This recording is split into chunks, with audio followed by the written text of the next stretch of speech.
ನಾನು ಇವತ್ತು beetroot carrot ಎರಡು ಮಿಕ್ಸ್ ಮಾಡಿ ಪಲ್ಯ ಮಾಡ್ತಾ ಇದ್ದೀನಿ. ಅದಕ್ಕೆ ಬೇಕಾಗುವ ಪದಾರ್ಥಗಳು ಬೀಟ್ರೋಟು ಕ್ಯಾರೆಟು ಸಣ್ಣಗೆ ಹೆಚ್ಚಿಟ್ಕೊಂಡಿದ್ದೀನಿ, ಒಂದು ಅರ್ಧ kg ಆಗೋಷ್ಟು. ಧನಿಯಾ ಪುಡಿ, ಎಣ್ಣೆ, ಕೊತ್ತಂಬರಿ ಸೊಪ್ಪು, ಒಂದು ದೊಡ್ಡದು ಈರುಳ್ಳಿ, ಕರಿಬೇವಿನ ಸೊಪ್ಪು, ಖಾರಕ್ಕೆ ಎಷ್ಟು ಬೇಕೋ ಅಷ್ಟು ಮೆಣಸಿನ್ಕಾಯಿ, ದೊಡ್ಡದು ಒಂದೇ ಒಂದು ಟೊಮ್ಯಾಟೊ, ಉಪ್ಪು, ಸಾಸಿವೆ. ಈಗ ಮಾಡೋ ವಿಧಾನ ತೋರಿಸ್ತೀನಿ. ಈಗ ಪ್ಯಾನ್ಗೆ ಒಂದು 2 ಸ್ಪೂನು ಎಣ್ಣೆ ಹಾಕ್ಕೊಂಡಿದ್ದೀನಿ. ಸ್ವಲ್ಪ ಸಾಸಿವೆ, ಒಂದು ದೊಡ್ಡ ಈರುಳ್ಳಿ,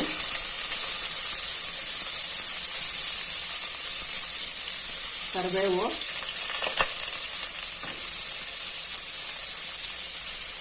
ಖಾರಕ್ಕೆ ಮೆಣಸಿನ್ಕಾಯಿ,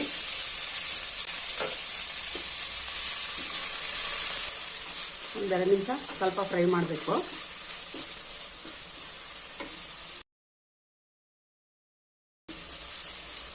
ಇಷ್ಟು ಫ್ರೈ ಆದರೆ ಸಾಕು.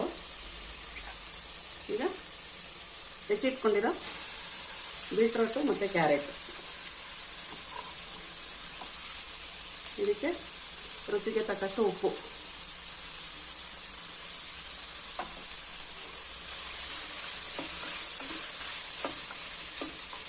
ಚೆನ್ನಾಗಿ ಮಿಕ್ಸ್ ಮಾಡಿ ಈಗ ಮೀಡಿಯಂ ಫ್ಲೇಮಲ್ಲಿ ಇಟ್ಬಿಟ್ಟು ಒಂದು 5 ನಿಮಿಷ ಫ್ರೈ ಮಾಡ್ಕೊಳ್ಳೋಣ. ಈಗ ಒಂದು 5 ನಿಮಿಷ ಆಗಿದೆ, ಎಲ್ಲ ಚೆನ್ನಾಗಿ ಫ್ರೈ ಆಗಿದೆ. ಈಗ ಇದಕ್ಕೆ ಒಂಚೂರು ಅರಿಶಿನ ಹಾಕೋಣ, ಮತ್ತು ಹೆಚ್ಚಿಟ್ಟಿರೋದು ಒಂದು ದೊಡ್ಡ ಟೊಮ್ಯಾಟೊ ಚೆನ್ನಾಗಿ ಮಿಕ್ಸ್ ಮಾಡಿ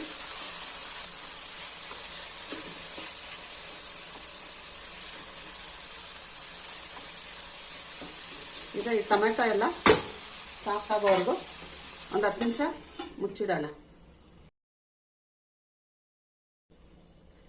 ಈಗ ಓಪನ್ ಮಾಡಿ ನೋಡ್ತೀನಿ, ಪಲ್ಯ ರೆಡಿ ಆಗಿದ್ದೀನಿ. ಇದಾಗಿದೆ. ಇದಕ್ಕೆ ಒಂದು ಚಿಕ್ಕ ಸ್ಪೂನು ಧನಿಯಾ ಪುಡಿ, ಹೆಚ್ಚಿಟ್ಟಿರೋ ಕೊತ್ತಂಬರಿ ಸೊಪ್ಪು ಹಾಕಿ ಚೆನ್ನಾಗಿ ಮಿಕ್ಸ್ ಮಾಡೋಣ. ಇಷ್ಟೇ ಪಲ್ಯ, ತುಂಬ ಈಸಿಯಾಗಿದೆ. ಈಗ ಎಲ್ಲ ಮಿಕ್ಸ್ ಮಾಡಿ ಒಂದೇ ಒಂದು 2 ನಿಮಿಷ ಸಿಮ್ಮಲ್ಲಿ ಇಟ್ಬಿಟ್ಟು ಆ ಧನಿಯಾ ಪುಡಿ ಎಲ್ಲ ಸ್ವಲ್ಪ ಹೊಂದ್ಕೊಳ್ಳಿ. ಈಗ ಬೀಟ್ರೋಟ್ ಕ್ಯಾರೆಟ್ ಪಲ್ಯ ರೆಡಿಯಾಗಿದೆ. ಇದು ಚಪಾತಿ ಜೊತೆಗೆ ಮಾತ್ರ. ಈಗ ಸರ್ವ್ ಮಾಡ್ತೀನಿ. ನಾನು ಎರಡೂ ಮಿಕ್ಸ್ ಮಾಡಿದ್ದೀನಿ. ನೀವು ಬೇಕಾದರೆ ಒಂದೊಂದರಲ್ಲೇ ಮಾಡ್ಕೊಬೋದು, ಅಂದರೆ ಇದೇ ಥರನೇ ಮಾಡೋದು. ಈಗ ಬೀಟ್ರೋಟ್ ಕ್ಯಾರೆಟ್ ಪಲ್ಯ ರೆಡಿಯಾಗಿದೆ. ಇದಕ್ಕೆ ಚಪಾತಿ ಮಾಡಿಕೊಂಡು ತಿನ್ಬೋದು. ಚಪಾತಿಗೆ ತುಂಬ ಚೆನ್ನಾಗಿರೋದು, ಇನ್ಯಾವುದಕ್ಕೂ ಚೆನ್ನಾಗಿರಲ್ಲ. ಚಪಾತಿ ತಿನ್ಬೋದು ಅಷ್ಟೇ. ನೀವು ಮಾಡ್ಕೊಳ್ಳಿ, ಮಾಡಿಕೊಂಡು ಲೈಕ್, ಶೇರ್, ಸಬ್ಸ್ಕ್ರೈಬ್ ಮಾಡ್ಕೊಳ್ಳಿ.